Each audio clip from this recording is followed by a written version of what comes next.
He's Philip Rivers. He played in the NFL for 17 seasons and now a high school coach. Look at there. You look good. You look like you're ready to play. What do you say, Dan? Could you play right now? Oh yeah, I'm a little heavier than I was, but I could get through a game. Now I may need a wheelchair the next morning, but oh yeah, I could still play a little bit. Okay. Did you need to announce, did you retire twice? No, here, well, yeah, I don't know, maybe yeah. Um, the reason there was a little bit of a wait is I honestly wasn't. There were a couple November, December's there in 2021, 2022, where I was staying ready. I threw on shoulder pads a few times and a helmet and was throwing in the yard and working just in case. And there were a few things that kind of got close. But then the last 2 years is pretty much I've known I've been done. It really just timed. I wanted to retire a Charger and do it right with the Chargers over 16 years. Gates coming up with the Hall of Fame, one of my favorite all-time teammates and locker mate, side by side for 16 years. I was doing some stuff, some video stuff for him, and I was like, "Hey guys, when are we going to do this? I want to retire a Charger. Should we do something on video?" And it just all worked out. What team or teams called you? Uh, I knew you were going there. I guess I teed you up for that one, Dan. You can say it now. No, I know it doesn't matter. Yeah, well, I think, it was the year that the 49ers had the injuries at quarterback, and before early on, before Purdy really got going, it was there was still probably 6 weeks left in the year, and it was so there was a little interaction I had there with John Lynch. Certainly kept in contact with the Colts that first year or so out. When the Saints had the injuries, I think they called Drew and I both. I remember being on a phone call with Drew, and it was over Christmas. And it was like the first Christmas I'd been off and not playing, and I was like, I can't believe I'm even considering this. But Drew and I ended up talking about, hey, were you serious? And he was asking me if I was serious, and I was like, it sounds good, it sounds good in theory, but then it's like, man, I felt like the later the season went, I was going to become a guest quarterback, and to me, that just was what ultimately the teams didn't want me to, it didn't get that far to where it was in my control, but I didn't want to be a guest quarterback. You wanted to at least have some camaraderie and some sense of, man, I've been on this journey with you guys at least for half a season. But when it got to the playoffs, it's like, man, you're going to go and play one game and you're either the hero to help them win or you came in and cost them a playoff game. So it just didn't make a whole lot of sense. Yeah, you could have been a Joe Flacco. Yeah. Yeah, which shoot, I thought it was awesome. I loved watching Joe and pulling for Joe when he was in that situation. But take me back to when you came out of college. I remember the knock on you was your arm angle, or how you threw. Like it felt like that was one of those you just didn't throw it the way the other quarterbacks threw the ball. Is that correct? Yeah, yeah, no, it is. I think it gradually got less and less awkward.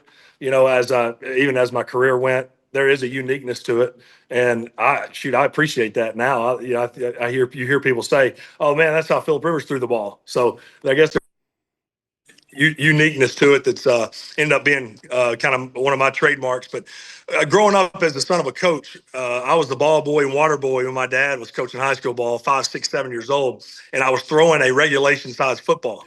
So that's the only way I could throw it. You kind of laid it in your hand and pushed it. And so then as I grew up, as I got bigger and stronger and my hand could reach, there was still an element of that, muscle memory motion that just became my own. And so that's where it was. I remember Norm Chow. We had one of the great offensive coaches of all time in college football at NC State my freshman year. And the first day he watched me practice, he asked me if I was hurt. Is your shoulder is your shoulder bothering you? And I said, no, my shoulder's fine. And he sent the tape off to Mike Holmgren and said, hey, you need to take a look at this. And Coach Chow ended up telling me, Holmgren said, if he's not getting balls batted down and he's accurate, he said, heck with it, leave it alone. And so we did. We did. How has the position changed? Like, what's the most important part of playing the position? I still think, and I'm biased, I guess, a little bit. I bet if you asked most pocket passers like myself, they may say this, may not. I still think you got to be able to stand in the pocket and make quick decisions and be accurate with the football and throw it from the pocket on 3rd and 8 in crucial situations on a 2-minute drive. All those things that is still going to be a necessity of playing the position. To me, I think it's a bonus. It's a bonus if you can do the other stuff, like many of these guys nowadays can. The Josh Allens and Lamar Jacksons and Bo Nix has the ability to run. As had an unbelievable rookie year. Obviously Mahomes, and I'm leaving guys out unintentionally, but if you can do those things, it helps you.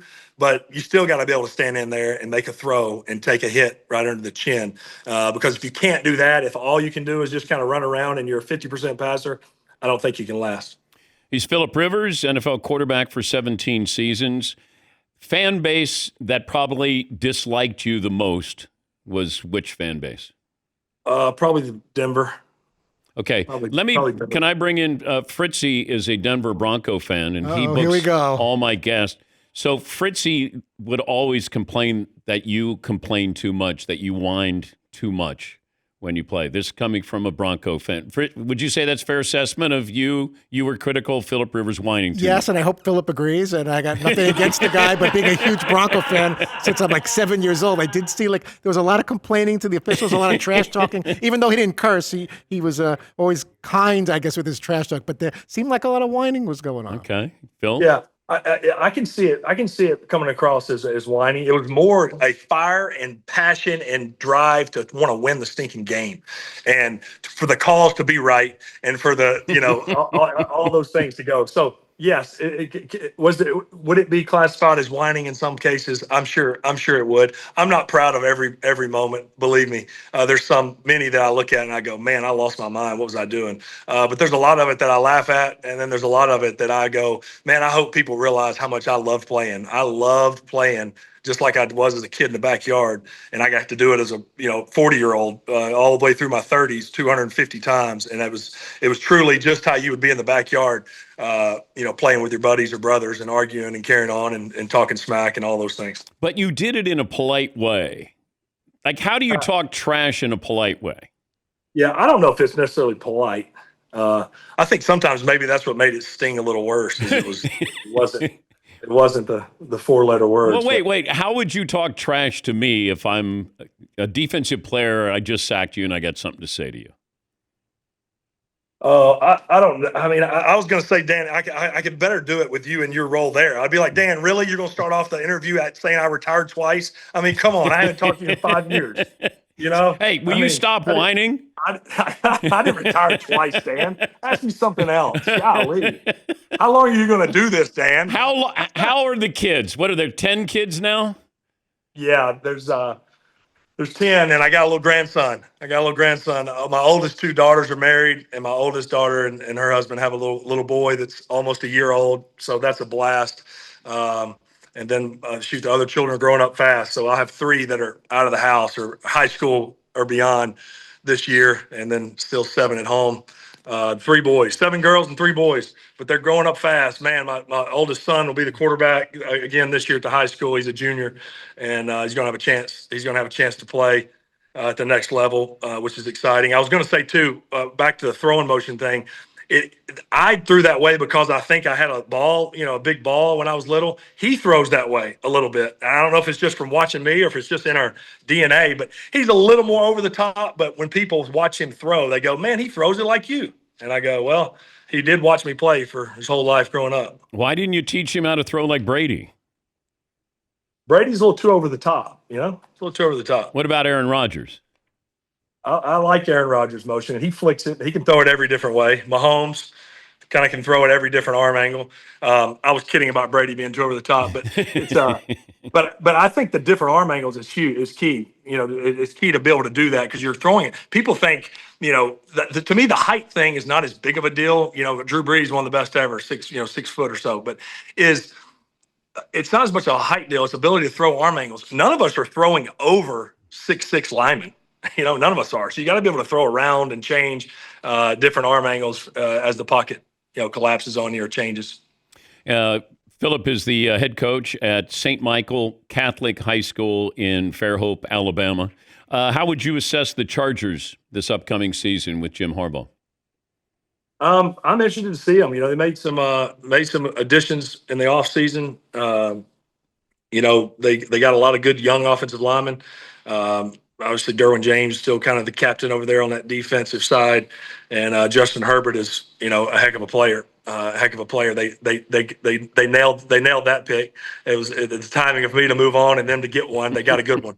They got a good one. So excited to see them this year. Certainly, I still pull for the Chargers. I pull for the Colts. 1 year there, but then also one of my closest coach friends, Shane Steichen, is the head coach there. And then I pull for the Eagles, Sirianni being there. Coach Sirianni I was with him a long time with the Chargers as well. So you find yourself pulling for either coaches you were with or teammates, that are either at the team you were on, or either they're somewhere else. You pull for them on Sundays, and we still watch all day. We go to mass on Sunday morning, and we have games on every TV we can find.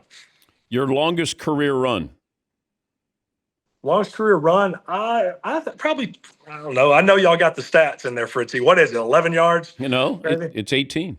18-yard run. My favorite run was against the Ravens in the divisional round playoff game, a third down, and I kind of got out of there and got a big first down, and was able to kind of do the first down sign, that you see all the wideouts and backs get to do.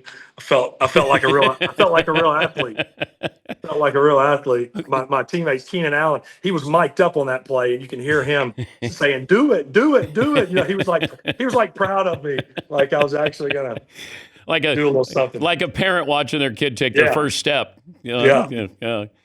But was there somebody slower than you in the NFL at quarterback? I believe I could outrun Peyton and Brady. Okay. Yeah. But that still makes you slow. Oh, it does. I definitely wasn't fast. Roethlisberger? Ben could run a little better than me. Maybe as he got later in his career, maybe. But no, Ben could run.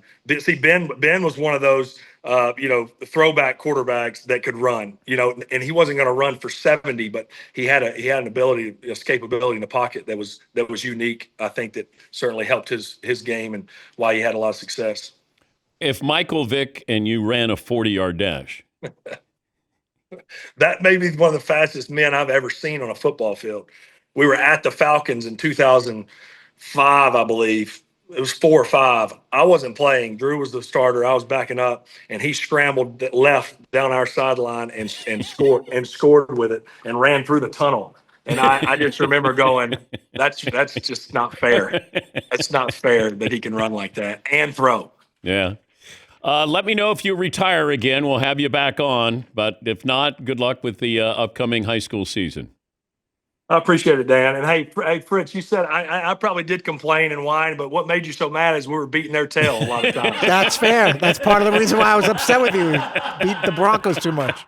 There's the smack talk right there, Dan. Yeah. That's not all it is. Take that, Todd. Yeah. That's smack talk. Very impressive. Thank you. Thank you, Philip. Appreciate you guys. Thanks. That's Philip Rivers. That's talking trash. That's so good. Take that. Todd, your face when I brought you in on that. What are you doing? I know. You said you weren't going to do You're that. like, I never said that. I love you. You bring up Philip Rivers whining all the time. True.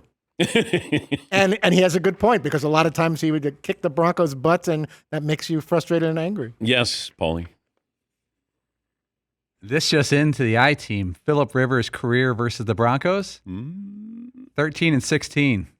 Ooh. Fritzy. Todd, that was you could have returned fire. I didn't. I should have done a little research while he was doing his kind trash talk to me.